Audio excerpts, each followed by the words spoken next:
Hello दोस्तों, इस film की कहानी की शुरुआत में हमें चांद को दिखाया जाता है। वहाँ पर एक पत्थर होता है। तभी इस पत्थर के ऊपर से एक बहुत बड़ी परछाई गुजरी। यह एक स्पेसशिप है जो धरती की तरफ आ रहा था। उन्हें एक बहुत ताकतवर सिग्नल मिला। तभी वहाँ मौजूद लड़के ने अपने सीनियर को बुलाया। शुरुआत में तो उन्हें लगा कि शायद रसिया का कोई जहाज होगा, लेकिन उन्हें रडार में ऐसा कुछ नजर नहीं आया। तभी उनकी समझ में आया कि यह सिग्नल कहीं और से नहीं बल्कि चांद से आया है। यह खबर उन्होंने तुरंत मिलिट्री को दे दी और बताया कि यह चीज बहुत बड़ी है, हो सकता है यह कोई एस्टेरॉयड हो जो धरती के पास से गुजर रहा है। इस पर जूनियर ऑफिसर ने जवाब दिया कि अगर यह एस्टेरॉयड होता तो यह बार बार नहीं रुकता, एक ही पार्टिकुलर स्पीड से चल रहा है। जिस बात ने सबकी टेंशन बढ़ा दी। दूसरी तरफ व्हाइट हाउस में प्रेसिडेंट भी इस बात से बहुत परेशान था कि आखिर यह चीज क्या है। तभी उन्होंने बताया कि यह एक अंतरिक्ष यान है जो कि 36 अलग अलग टुकड़ों में बढ़ चुका है। इसका हर एक हिस्सा बहुत बड़ा है और अगले 36 घंटों के अंदर यह चीज धरती के बहुत पास होगी। कुछ देर बाद दुनिया के अलग अलग कोनों से खबर आने लगी कि आसमान में अंतरिक्ष यान है। तभी एक यूएफओ मैक्सिको की तरफ बढ़ने लगा और जैसे ही इन्होंने अपना प्लेन उस तरफ भेजा तो प्लेन स्पेसशिप तक पहुंचने से पहले ही उसकी आग से जलकर खत्म हो जाता है। इसका साइज इतना बड़ा था कि उसने पूरे शहर को पूरी तरह से ढक लिया। सिर्फ मैक्सिको में ही नहीं बल्कि दुनिया के अलग अलग देशों में भी यह स्पेसशिप दिखने लगा था। यूएफओ की वजह से टीवी सिग्नल में भी दिक्कत आने लगी। इस आदमी का नाम डेविड है जो कि सैटेलाइट इंजीनियर और टेक्नोलॉजिस्ट है। जब डेविड ने सैटेलाइट सिग्नल देखा तो उसे पता चला कि इस सिग्नल के बीच में कई सारे सिग्नल हैं जो बार बार गायब हो रहे हैं। डेविड जब बाहर गया तो आसमान में उसे एक बहुत बड़ा स्पेसशिप दिखा है, जिसे देखते ही वह समझ गया कि यह सिग्नल एलियन के द्वारा भेजा गया है और अगले 7 घंटों में सिग्नल पूरी तरह से गायब हो जाएगा। उसने कहा कि 7 घंटे बाद हमारी धरती पर हमला होने वाला है और यह एलियन सब कुछ खत्म कर देगा। डेविड ने अपनी गर्लफ्रेंड को कॉल किया जो कि प्रेसिडेंट के साथ काम करती थी। डेविड ने उसे एलियन के बारे में बताया और फोन काट देती है, इसीलिए वह प्रेसिडेंट से मिलने के लिए निकल पड़ा। डेविड ने प्रेसिडेंट को समझाने की कोशिश की कि पृथ्वी गोल है, इसी वजह से एलियन एक दूसरे को सिग्नल नहीं भेज पा रहे हैं, इसीलिए वह हमारे सैटेलाइट का प्रयोग करते हैं और कुछ देर बाद एलियन धरती पर हमला कर देंगे। राष्ट्रपति डेविड की बात सुनकर वहां से चले गए। तभी यूएफओ व्हाइट हाउस के ऊपर आ गया। उस पर हमला करने के लिए 2 हेलीकॉप्टर भेजे गए। जैसे ही हेलीकॉप्टर एलियन के पास जाता है, एलियन दोनों हेलीकॉप्टर को नष्ट कर देता है। यह देखकर राष्ट्रपति और जनरल समझ गए कि उनके ऊपर हमला होने वाला है, इसीलिए सब व्हाइट हाउस छोड़कर भागने लगे। हर कोई उसकी ओर देखने लगा और अगले ही पल एलियन ने हमला शुरू कर दिया। हमला इतना ताकतवर था कि बड़ी बड़ी बिल्डिंग कुछ ही सेकंडों में मिट्टी में मिल गई और अगले कुछ घंटों में शहर के शहर तबाह हो गए। तभी एयरफोर्स ने एलियन से बदला लेने के लिए प्लान बनाया। इसके लिए कुछ फाइटर प्लेन चाहिए था। सभी फाइटर प्लेन यूएफओ की तरफ बढ़ने लगे हैं और अपनी पोजीशन लेते हैं। एक फाइटर प्लेन में कैप्टन स्टीवन भी होता है। तभी फाइटर प्लेन ने अपनी मिसाइल को उस अंतरिक्ष यान के तरफ दाग दिया, लेकिन सारी मिसाइल उस अंतरिक्ष यान से टकराने से पहले ही नष्ट हो जाता है, क्योंकि उस अंतरिक्ष यान को एक अदृश्य दीवार ने बचा रखा था। अगले ही पल उस अंतरिक्ष यान के अंदर से बहुत सारे छोटे छोटे ड्रोन निकले और वह सभी ड्रोन फाइटर प्लेन पर हमला शुरू कर देते हैं और लगभग सारे फाइटर प्लेन को खत्म कर दिया जाता है। लेकिन कैप्टन स्टीवन का प्लेन अभी भी सुरक्षित था। वह एलियन की उड़न कस्तरी का पीछा करने लगता है और एक एलियन का प्लेन क्रैश हो जाता है। स्टीवन ने पास जाकर देखा तो उसे उस स्पेसशिप के अंदर एक एलियन जख्मी हालत में मिलता है। स्टीवन ने एलियन को एक जोरदार मुक्का मारा और एलियन बेहोश हो गया। इसीलिए उनके लोग चाहते हैं कि एलियन के ऊपर न्यूक्लियर बम से हमला किया जाए, मगर राष्ट्रपति उनकी बात नहीं मानते हैं। उनका कहना था कि मैं अपने लोगों को खतरे में नहीं डाल सका। तभी डेविड ने भी यह बात सुन ली और गुस्से में आ गया। डेविड ने कहा कि हम न्यूक्लियर बम से हमला नहीं कर सकते हैं, ऐसा करने पर हम खुद अपनी धरती को खत्म कर देंगे। साल 1947 में रोजबेल में एक यूएफओ क्रैश हुआ था जिसके अंदर एलियन भी थे। जिन एलियन को तुमने एरिया 51 के अंदर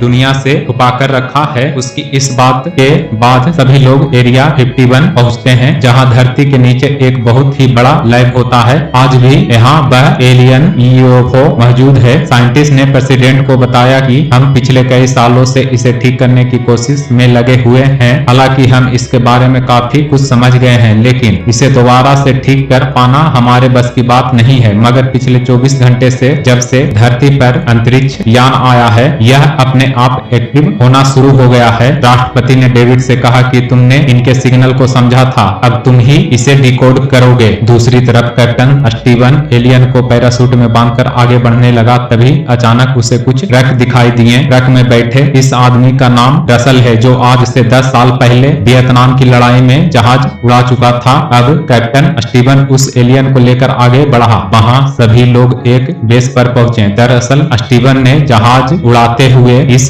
बेस को ऊपर से देख लिया था, जो कि एरिया 51 है। सिक्योरिटी ने उन्हें अंदर जाने की परमिशन देने से मना कर दिया, लेकिन जब स्टीवन ने उन्हें वह एलियन दिखाया तो सब लोग डर गए और तुरंत उसे अंदर जाने के लिए परमिशन दे दी। एलियन को अंदर लैब में ले जाया गया। सभी साइंटिस्ट उसे चेक कर रहे थे कि तभी एलियन को होश आ गया। एलियन ने जैसे ही साइंटिस्ट की तरफ देखा तो उसके सर में दर्द होने लगा। यह एक टेलीपैथिक इफेक्ट था, यानी वह अपने दिमाग की ताकत से कुछ सिग्नल भेज रहा था। इसके बाद एलियन ने एक एक करके सबको मार डाला। राष्ट्रपति ने कहा कि अगर हम आपस में सलाह कर लेंगे तो एक दूसरे से काफी कुछ सीख सकेंगे और यह कोशिश करेंगे कि एक साथ मिलकर रहें। लेकिन एलियन ने साफ साफ मना कर दिया। जैसा दर्द साइंटिस्ट के सर में हुआ था वैसा ही दर्द राष्ट्रपति के सर में भी होने लगा। इस वजह से राष्ट्रपति ने अपना आपा खो दिया। उसके गार्ड ने एलियन को मार दिया। एलियन के मरते ही राष्ट्रपति दोबारा से होश में आ गए। उस एलियन से कनेक्ट होने की वजह से राष्ट्रपति सभी बात समझ गए थे। राष्ट्रपति ने अपने लोगों को बताया कि यह एलियन बहुत ज्यादा संख्या में पूरे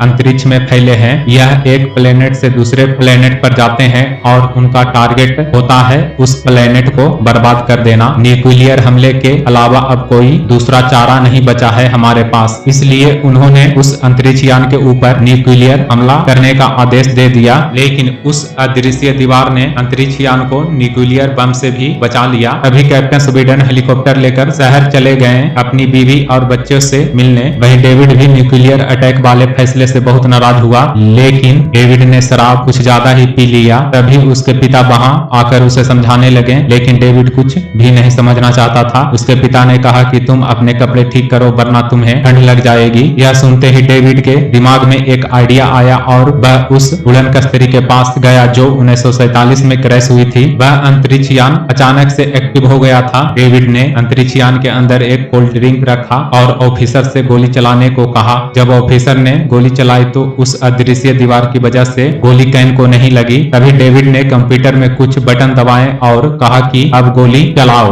और जब दोबारा गोली चलाई गई तो सीधा कैन पर जाकर लगी। यह देखकर सब लोग खुश हो गए और हैरान भी थे। लेकिन सबसे बड़ा चैलेंज यह था कि हम उस अंतरिक्ष यान के अंदर वायरस को डालेंगे कैसे। तभी डेविड ने कहा कि हमारे पास जो अंतरिक्ष यान है उसकी मदद से उस स्पेसशिप के अंदर जाना होगा और एक जबरदस्त धमाका करेंगे जिससे कुछ देर के लिए उनके पास सिस्टम में वायरस एक्टिव हो जाए। हमारे पास लगभग 1 मिनट का समय होगा वापस आने के लिए और उसी 1 मिनट के अंदर हमें उस स्पेसशिप को तबाह भी करना होगा। तभी स्वीडन ने कहा कि जंग के दौरान मैंने उनको ध्यान से देखा है, मैं इसे चला सकता हूँ। जिस अंतरिक्ष यान को स्वीडन चलाने वाला था उसमें एक परमाणु मिसाइल फिट कर दी गई थी। उसे बताया गया कि यह मिसाइल टकराने से नहीं फटेगी बल्कि उसे 30 सेकंड का टाइम मिलेगा, उसके बाद फटेगी। अब तक तुम कुछ भी करके वहां से निकल जाना। पायलट की कमी होने की वजह से सरकार को लोगों को बीच में जाकर यह कहना पड़ा कि जिसको भी प्लेन उड़ाना आता है वह हमारे साथ आए। वहां पर रसल था जिसे एलियन ने अगवा किया था, वो वियतनाम की लड़ाई में पायलट था। उसने आगे आकर कहा कि मैं भी इन लोगों से बदला लेना चाहता हूँ। वह भी उनके साथ शामिल हो गया। राष्ट्रपति ने तय किया कि वह भी एक फाइटर प्लेन उड़ाएंगे क्योंकि वह भी पहले पायलट रह चुके थे। अब स्वीडन और डेविड यूएफओ में बैठकर एलियन की तरफ रवाना हो गए और उनकी स्पेसशिप के अंदर एंटर कर गए। यहाँ एलियन की बहुत बड़ी बड़ी फौज हमला करने के लिए तैयार बैठी थी। अंदर घुसते ही उनका अंतरिक्ष यान अपने आप कंट्रोल होने लगा और वहां जाकर फिट हो गया जहां बहुत सारे छोटे छोटे अंतरिक्ष यान पहले से थे। डेविड ने वायरस अपलोड करना शुरू कर दिया और वायरस अपलोड होते ही उसने धरती पर इस बात की जानकारी दे दी। इसके बाद धरती पर जो अंतरिक्ष यान था उस पर हमला शुरू कर दिया गया, मगर हाल पर कोई फर्क नहीं पड़ा। यह देखकर सब उदास हो गए। तभी राष्ट्रपति ने कहा कि एक कोशिश और करते हैं और इस बार मिसाइल सीधा अंतरिक्ष यान को जाकर लगी। इस बात से सभी लोग बेहद खुश हो गए थे और फिर एक के बाद एक मिसाइल उस अंतरिक्ष यान पर दाग दी गई। अभी उस अंतरिक्ष यान के अंदर से बहुत सारे छोटे छोटे ड्रोन ड्रोन निकले और उन्होंने धरती पर हमला शुरू कर दिया। तभी एयरफोर्स ने भी जवाबी हमला शुरू किया, लेकिन कोई फर्क नहीं पड़ा। अब राष्ट्रपति के पास आखिरी मिसाइल बची थी और तभी अंतरिक्ष यान का मेन डोर भी खुल गया। राष्ट्रपति ने निशाना लगाया मगर निशाना चूक गया। अब रसेल के पास एक मिसाइल बची थी, लेकिन जब उसने मिसाइल छोड़ने की कोशिश की तो वह जाम हो गई। इसलिए उसने अपना पूरा जहाज ही अंतरिक्ष यान से टकरा दिया, जिसके बाद एक बहुत बड़ा धमाका होता है। वहीं डेविड और स्टीवन अब इन एलियन की स्पेसशिप के अंदर फंस गए थे। वह दोनों लाख कोशिशों के बाद भी उससे निकल नहीं पाते और दोनों ने फैसला किया कि वह परमाणु बम को एक्टिव करेंगे, फिर चाहे इसमें उनकी जान ही क्यों ना चली जाए। उन्होंने मिसाइल को लॉन्च कर दिया। जैसे ही वह मिसाइल कंट्रोल पैनल से टकराई तो उनकी स्पेसशिप स्टेशन से आजाद हो गई। अब उनके पास सिर्फ 30 सेकेंड था स्पेसशिप से बाहर निकलने के लिए और तभी दरवाजे भी बंद होने लगे। लेकिन जैसे तैसे वह दोनों वहां से निकलने में कामयाब हो जाते हैं। उनके बाहर निकलते ही एक बहुत बड़ा न्यूक्लियर ब्लास्ट हुआ, जिसमें स्पेसशिप पूरी तरह से तबाह हो गया था। पूरी दुनिया में जहां जहां भी स्पेसशिप है, इंसानों ने सबको खत्म कर दिया और इसी तरह जंग में एलियन की हार हुई और इंसानों की जीत हुई थी। और इसी के साथ यह फिल्म खत्म होता है। चैनल को सब्सक्राइब कर दें। थैंक यू दोस्तों।